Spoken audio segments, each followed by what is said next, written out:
আসসালামু আলাইকুম। ক্লাস 7 দেখো, আজকে আমরা নতুন একটা চ্যাপ্টার নিয়ে আলোচনা করব। তোমরা ক্লাস 6-এ হয়তো জেনেছো, তোমরা পড়েছো যে পৃথিবীতে মোট 7টি মহাদেশ রয়েছে। তো সেই 7টি মহাদেশ হচ্ছে এশিয়া, ইউরোপ, আফ্রিকা, উত্তর আমেরিকা, দক্ষিণ আমেরিকা, ওশিয়ানিয়া এবং আন্টার্কটিকা, তাই তো? এই 7টি মহাদেশ রয়েছে। তো এই 7টি মহাদেশের মধ্যে একটি মহাদেশ রয়েছে যেটি হচ্ছে খুবই সমৃদ্ধশালী একটি মহাদেশ। আর এই মহাদেশেই প্রথম শিল্প বিপ্লব হয়। এই মহাদেশে রয়েছে পিসাস মিনার, আর এই মহাদেশে আল্পস পর্বতমালা রয়েছে। এই মহাদেশে রয়েছে আইফেল টাওয়ার, যেটি কিনা সারা পৃথিবী বিখ্যাত, তাই তো? তো কোন মহাদেশের কথা বলছি বলো তো? তোমরা একটু অনুমান করো কোন মহাদেশের কথা বলছি। কোন মহাদেশে আল্পস পর্বতমালা রয়েছে, শিল্প বিপ্লব প্রথম হয়, তারপর পৃথিবীর মধ্যে সমৃদ্ধশালী একটা দেশ। তোমরা একটু অনুমান করো, তার আগে আমি মহাদেশের নামগুলো একটু লিখে নিই। হ্যাঁ, 7টি মহাদেশ রয়েছে। তো 7টি মহাদেশ হচ্ছে এশিয়া মহাদেশ,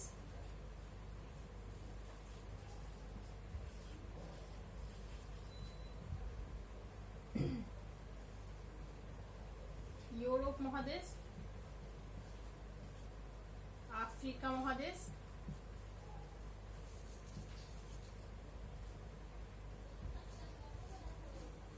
উত্তর আমেরিকা মহাদেশ,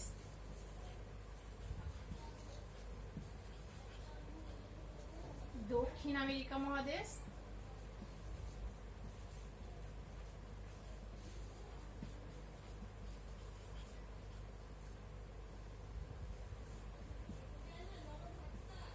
ওশিয়ানিয়া মহাদেশ, আর আন্টার্কটিকা মহাদেশ।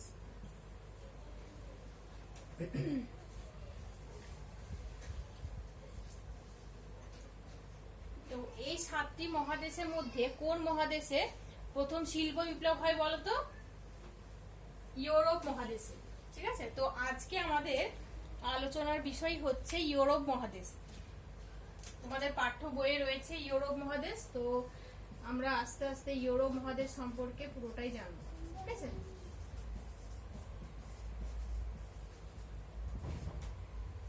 দেখো, এই মহাদেশটি হচ্ছে পৃথিবীর মধ্যে ষষ্ঠ বৃহত্তম মহাদেশ। কি ষষ্ঠ বৃহত্তম মহাদেশ, এটা মনে রাখবে। হ্যাঁ, আয়তনের বিচারে ষষ্ঠ বৃহত্তম মহাদেশ।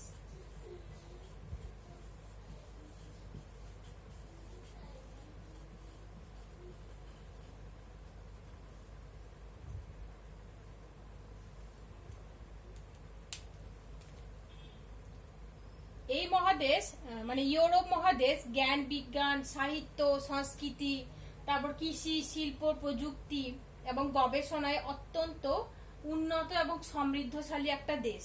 ঠিক আছে, ষোড়শ শতাব্দীতে এই মহাদেশের বিখ্যাত নাবিকরা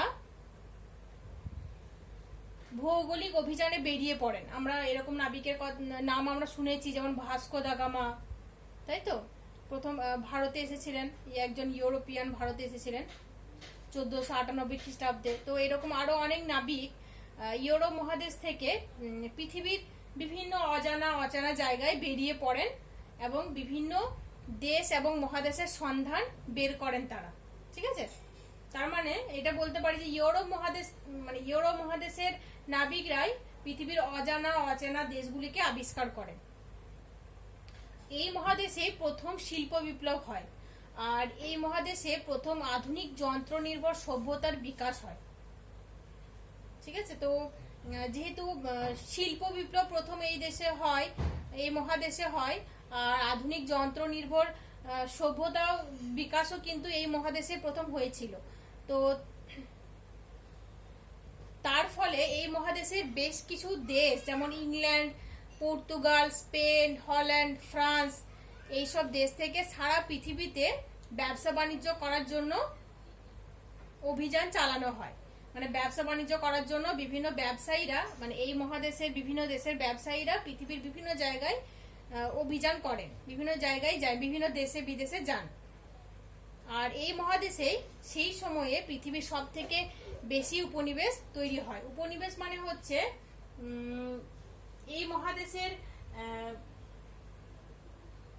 মানে ব্যবসায়ীরা অন্য কোনো দেশে গিয়ে সেখানকার বিশাল একটা জায়গা নিজেদের আয়ত্তে আনতেন এবং সেই জায়গা তারা নিজেরা ব্যবসা বাণিজ্য করতেন।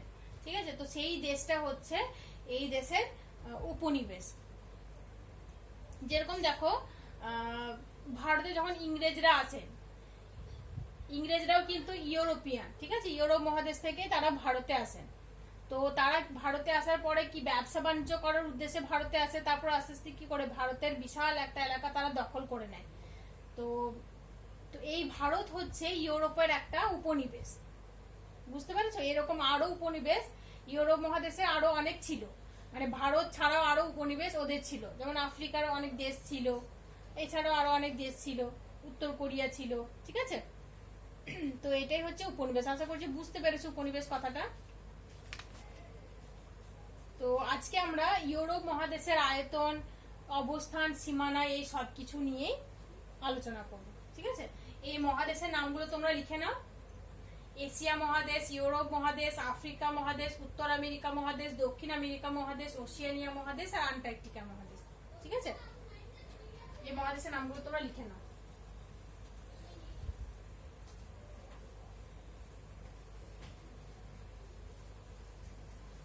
ইউরোপ মহাদেশের আয়তন কত?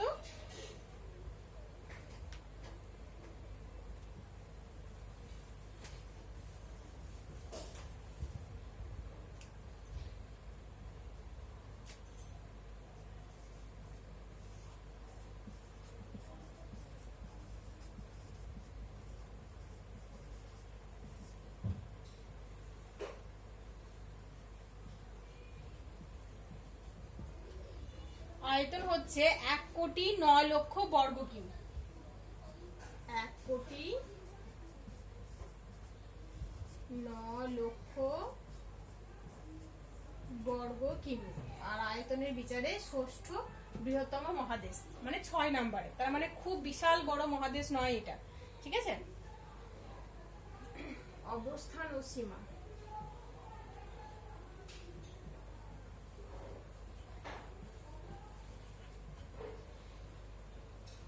দেখো এই মহাদেশের অবস্থান বলতে অক্ষাংশগত এবং দ্রাঘিমাগত অবস্থানের কথা বলছি এখানে, হ্যাঁ।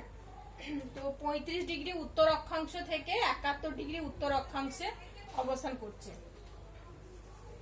35 ডিগ্রি উত্তর অক্ষাংশ থেকে 71 ডিগ্রি উত্তর অক্ষাংশ, ঠিক আছে। তার মানে দেখো পুরো দেশটাই উত্তর গোলার্ধে অবস্থিত, উত্তর অক্ষাংশ, তাই তো। পুরো দেশটা উত্তর অক্ষাংশে অবস্থিত, মানে উত্তর গোলার্ধে অবস্থিত।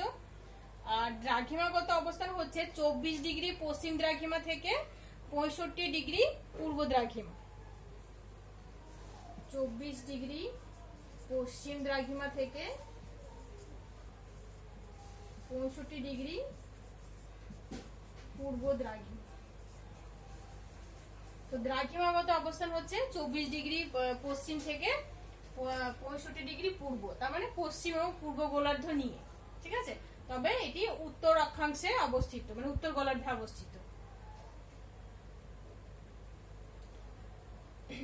তো এই মহাদেশের পূর্ব দিকে রয়েছে এশিয়া এবং কাস্পিয়ান সাগর। এই মহাদেশের পূর্ব দিকে রয়েছে, এখানে লিখে দিচ্ছি, হ্যাঁ। পূর্ব দিকে রয়েছে এশিয়া মহাদেশ,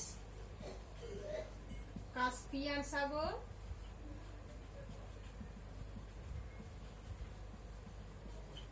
কাস্পিয়ান সাগর ঠিকই, কিন্তু এটা একটা হ্রদ। কাস্পিয়ান সাগর মানে পৃথিবীর সব থেকে বড় একটা হ্রদ, এতটাই বিশাল আয়তনের, যার জন্য এটাকে সাগর বলা হয়, কিন্তু কাস্পিয়ান সাগর নয়, কাস্পিয়ান হচ্ছে হ্রদ, ঠিক আছে। আর এর পশ্চিমে রয়েছে ইউরোপ মহাদেশের পশ্চিমে রয়েছে আটলান্টিক মহাসাগর, বিস্কে উপসাগর এবং উত্তর সাগর।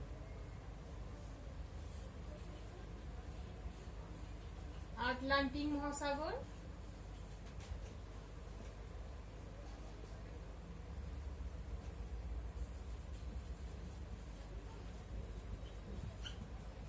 বিস্কে উপসাগর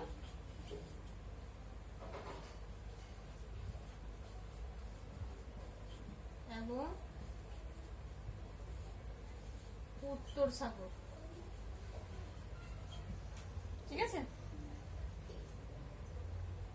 আর উত্তরে রয়েছে, এই মহাদেশের উত্তর দিকে রয়েছে, উত্তর দিকে কি রয়েছে বলতো? উত্তর দিকে রয়েছে সুমেরু মহাসাগর, শ্বেত সাগর, বাল্টিক সাগর। সুমেরু মহাসাগর,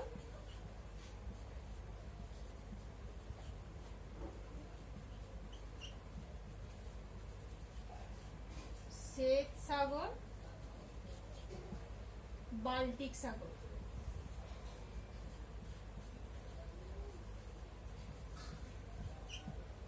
আর দক্ষিণে রয়েছে জিব্রাল্টার প্রণালী।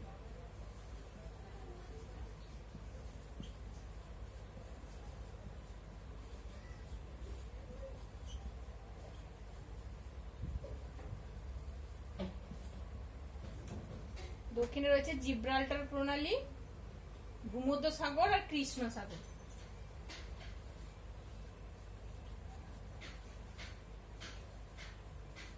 ভূমধ্য সাগর এবং কৃষ্ণ সাগর।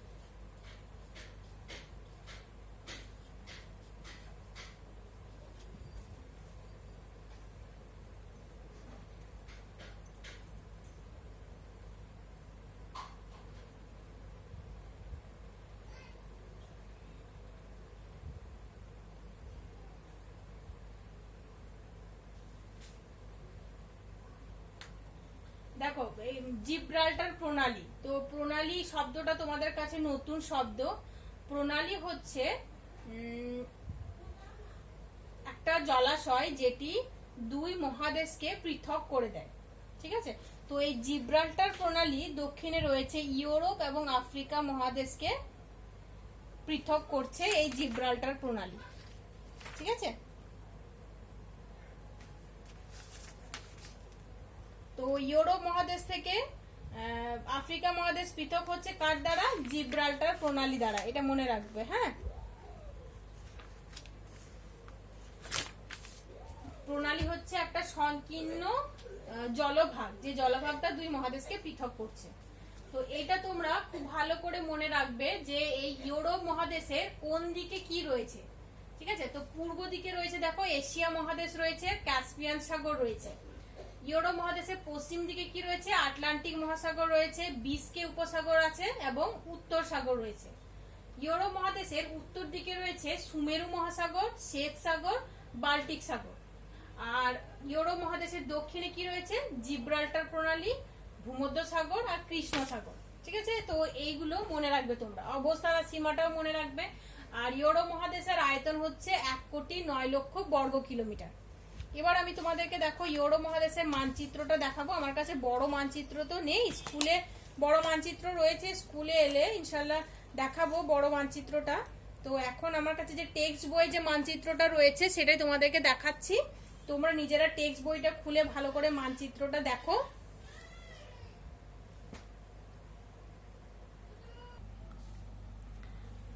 দেখো এটা হচ্ছে তোমাদের ইউরোপের মানচিত্র।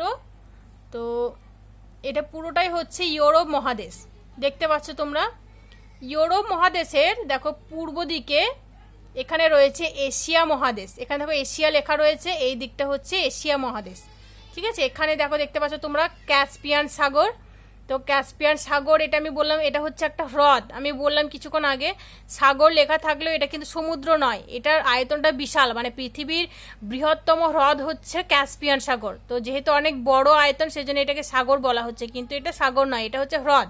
ঠিক আছে, তো এটা হচ্ছে পূর্ব দিক, পূর্ব দিকে রয়েছে এশিয়া মহাদেশ, ক্যাসপিয়ান সাগর, তাই তো। আর এটা হচ্ছে পশ্চিম দিক ইউরোপ মহাদেশের, এটা হচ্ছে পশ্চিম দিক। এখানে রয়েছে দেখো আটলান্টিক মহাসাগর রয়েছে, এখানে লেখা রয়েছে দেখো, দেখতে পাচ্ছ তোমরা, আটলান্টিক মহাসাগর। এখানে রয়েছে দেখো বিস্কে উপসাগর, এখানে লেখাটা দেখতে পাচ্ছ তোমরা আশা করছি, বিস্কে উপসাগর, ঠিক আছে। আর এইখানে দেখতে পাচ্ছ তোমরা রয়েছে উত্তর সাগর, তার মানে পশ্চিম দিকে আমরা দেখতে পাচ্ছি ইউরোপ মহাদেশের পশ্চিম দিকে রয়েছে আটলান্টিক মহাসাগর, বিস্কে উপসাগর এবং উত্তর সাগর, ঠিক আছে। এরপর দেখো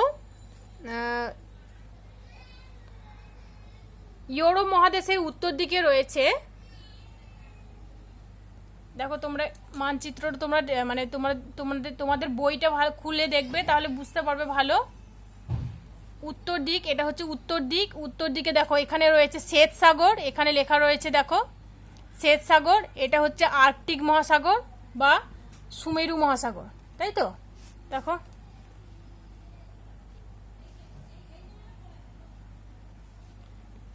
এটা হচ্ছে দক্ষিণ দিক, এখানে দেখো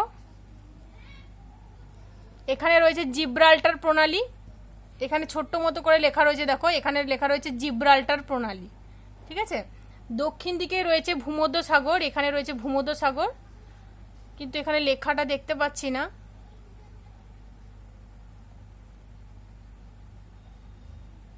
আর এখানে রয়েছে দেখো কৃষ্ণ সাগর, ঠিক আছে, এ দেখো ছোট্ট মতো করে লেখা আছে কৃষ্ণ সাগর। তো এটাই হচ্ছে ইউরোপের মানচিত্র। তো তোমাদেরকে যখনই আমি ইউরোপ মহাদেশটা নিয়ে আলোচনা করব, তখন তোমরা মানচিত্রটা একবার করে দেখবে, তোমাদের টেক্সট বইয়ে রয়েছে, মানচিত্রটা ভালো করে দেখবে, ঠিক আছে। দেখো ইউরোপ মহাদেশ সম্পর্কে যখন আমি বলতে শুরু করলাম, তখনই আমি বললাম যে ইউরোপ মহাদেশ হচ্ছে পৃথিবীর মধ্যে সমৃদ্ধশালী একটা দেশ। তো ইউরোপ মহাদেশ এতটা সমৃদ্ধ কেন, এত উন্নত কেন, এটা আমাদেরকে জানতে হবে, ঠিক আছে। তো সেইগুলোই আমি এবার বলবো। তো আয়তন, অবস্থান, সীমা, এগুলো আমাদের দেখা জানা হয়ে গেল। তো এটা তোমরা লিখে নিতে পারো খাতায়। আর একটা হচ্ছে তোমাদের ইউরোপের দেশের সংখ্যা, এটা বলা হয়নি, ইউরোপ মহাদেশের দেশের সংখ্যা হচ্ছে 56টি, 56, ঠিক আছে। ইউরোপ মহাদেশের দেশের সংখ্যা হচ্ছে 56টি। আর বিখ্যাত শহরের নাম London, Paris, Amsterdam, Madrid, Rome, Berlin, এগুলো এখানে লিখে দিচ্ছি, হ্যাঁ, London, Paris, Madrid, Rome, Berlin,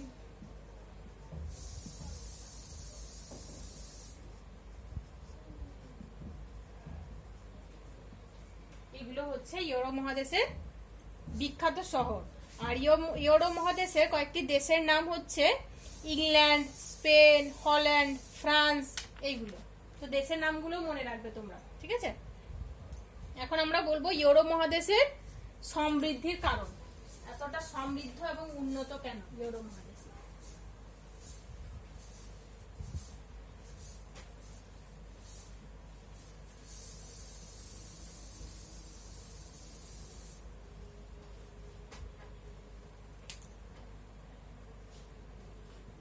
Europe মহাদেশের সমৃদ্ধির কারণ, কেন এই মহাদেশ এতটা সমৃদ্ধ এবং উন্নত, ঠিক আছে। তো আমি প্রথমে দেখো পয়েন্টগুলো আমি বলছি, মানে এখানে ছোট করে পয়েন্টগুলো লিখছি এবং সেগুলো সম্পর্কে বলছি, তোমরা সেগুলো শুনে তোমাদের টেক্সট বই দেখে খাতায় তোমরা লিখবে। এটা তোমাদের 5 নম্বরের কোশ্চেন আসতে পারে, 5 মার্কসে বা 3 মার্কসে, যে ইউরোপ মহাদেশের সমৃদ্ধির কারণগুলি আলোচনা করো বা ইউরোপ মহাদেশের সমৃদ্ধির কারণগুলি লেখো, ঠিক আছে। ফার্স্ট পয়েন্ট বলবো যে ইউরোপ মহাদেশের 3 দিকে রয়েছে জলভাগ। যেমন বললাম উত্তর দিকে রয়েছে দেখো ক্যাসপিয়ান সাগর রয়েছে, পশ্চিমে মানে পূর্ব দিকে রয়েছে ক্যাসপিয়ান সাগর, পশ্চিমে আটলান্টিক মহাসাগর রয়েছে, উত্তরে সুমেরু মহাসাগর রয়েছে, আর দক্ষিণ দিকে রয়েছে জিব্রাল্টার প্রণালী, বাল্টিক সাগর। তো দেখো 3 দিকেই আমরা দেখতে পাচ্ছি যে জলভাগ রয়েছে। তো জলভাগ মানে যে মহাদেশে কাছে জলভাগ থাকে সেখানে জলবায়ুটা সমভাবাপন্ন হয়। সমভাবাপন্ন বলতে আহ, জ- জলবায়ুটা খুব বেশি গরমও হয় না, খুব বেশি ঠান্ডাও হয় না, সমভাবাপন্ন হয়, মৃদু হয়। তো এই মৃদু জলবায়ুর জন্য এখানে মানুষরা, অধিবাসীরা খুবই কর্মঠ হয় এবং পরিশ্রমী হয়। ঠিক আছে। আর এই মানে ইউরোপ মহাদেশের জলবায়ুটা হচ্ছে নাতিশীতোষ্ণ প্রকৃতির। তো এইরকম জলবায়ুতে ফলের চাষ হয় ভালো, তারপর মানুষ বেশি কাজ করতে পারে। তো সেই জন্যই এই দেশ খুবই সমৃদ্ধ। তো এটা আমরা বলতে পারি যে জলবায়ুগত একটা কারণ রয়েছে, সমভাবাপন্ন জলবায়ু, সমভাবাপন্ন বা নাতিশীতোষ্ণ জলবায়ু। তোমাদের টেক্সট বই রয়েছে, আর একটু ডিটেলস তোমরা ভালো করে খাতায় লিখে আমাকে চেক করাবে। হ্যাঁ, তো এরকম জলবায়ু থাকার জন্য এখানকার মানুষজন খুবই কর্মঠ পরিশ্রমী হয়, যার জন্য এই দেশ খুবই বেশি সমৃদ্ধ। নেক্সট পয়েন্ট হচ্ছে, দেখো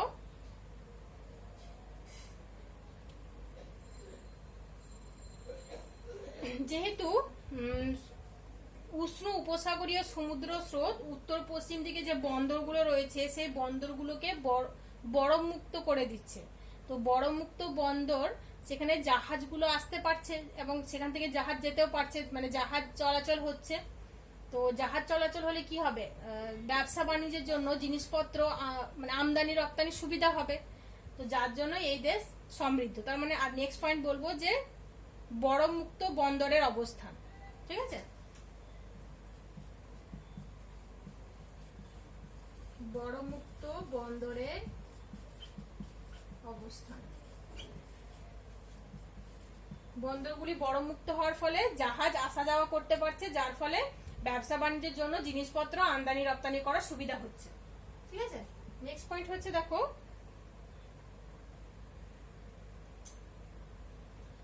এখানে বাণিজ্যিকভাবে মৎস্য আহরণ করা হয় সমুদ্রে। যেহেতু তিন দিকে জলভাগ রয়েছে, সেই জন্য বাণিজ্যিকভাবে মৎস্য বা মাছ আহরণ করা হয়। আর মৎস্য আহরণ করলে কি হবে, মানে মাছের ব্যবসা হবে, মাছের ব্যবসা হলে সেই দেশ সমৃদ্ধ হবে। আর এই দেশ কৃষিকাজেও বেশ উন্নত, উন্নত কৃষিকাজ। কৃষিকাজ উন্নত হলে কি হবে, সেই দেশ অর্থনৈতিক দিক থেকে সমৃদ্ধ হবে, তাই তো? কৃষিকাজ ভালো না হলে অর্থনৈতিক দিক থেকে সমৃদ্ধ হবে কি, হবে না। কৃষিকাজে উন্নত বলে এই দেশ অর্থনৈতিক দিক থেকে সমৃদ্ধ। তারপর পশুপালন উন্নত, কৃষিকাজ এর সঙ্গে উন্নত, পশুপালনে উন্নত এই দেশ, পশুপালনে উন্নত, উন্নত কৃষিকাজ ও পশুপালন। মানে কৃষিকাজে উন্নত হয় এই দেশ, কৃষিকাজে উন্নত এবং খাদ্যশস্য চাষ করা হয় এখানে। তো খাদ্যশস্য চাষ করার ফলে পশুপালনও করা হয়, আর পশুপালনের জন্য এই দেশ অর্থনৈতিক দিক থেকে সমৃদ্ধ। ঠিক আছে। আর নেক্সট পয়েন্ট হচ্ছে খনিজ সম্পদের প্রাচুর্য।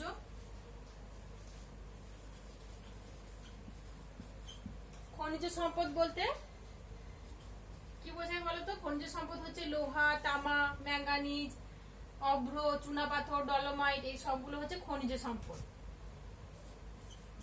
তো এই মহাদেশে খনিজ সম্পদ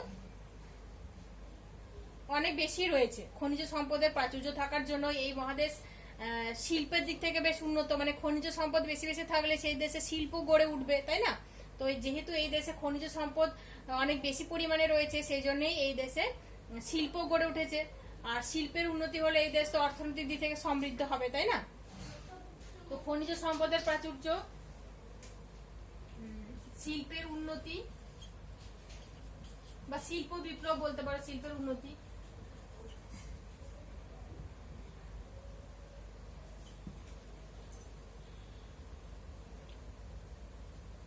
আর এই দেশের অভ্যন্তরীণ যোগাযোগ ব্যবস্থা খুবই উন্নত। সড়ক পথ, রেলপথ, তারপর জলপথের মাধ্যমে যোগাযোগ ব্যবস্থা খুবই উন্নত, যার ফলে অভ্যন্তরীণ মানে দেশের মধ্যেও ব্যবসা বাণিজ্য করার সুবিধা রয়েছে, আর বিদেশেও ব্যবসা বাণিজ্য করার সুবিধা রয়েছে। জলপথের দ্বারা বিদেশে ব্যবসা বাণিজ্য করার সুবিধা রয়েছে। তো যার জন্য এই দেশ অর্থনৈতিক দিক থেকে খুবই সমৃদ্ধ। ঠিক আছে। আর এই দেশ মানে ইউরোপ মহাদেশে সরলবর্গীয় বনভূমির মানে ইউরোপ মহাদেশে সরলবর্গীয় বনভূমি রয়েছে, ঠিক আছে, যেখানে নরম কাঠ পাওয়া যায়। সরলবর্গীয় বনভূমির অবস্থান।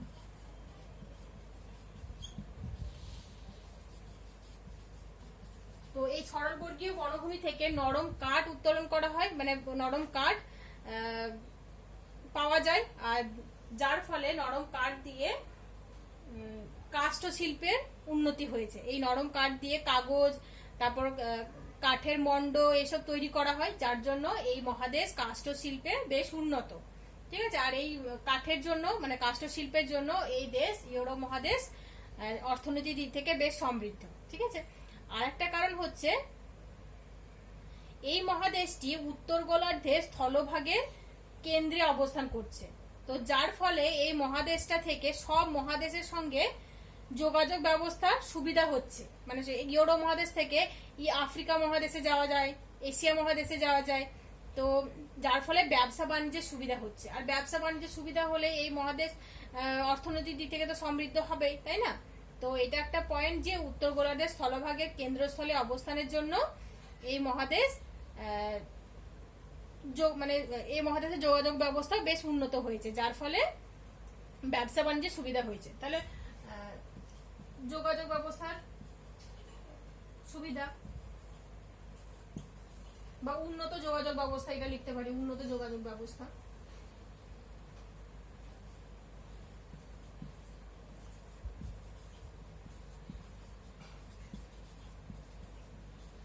তো এই কারণগুলি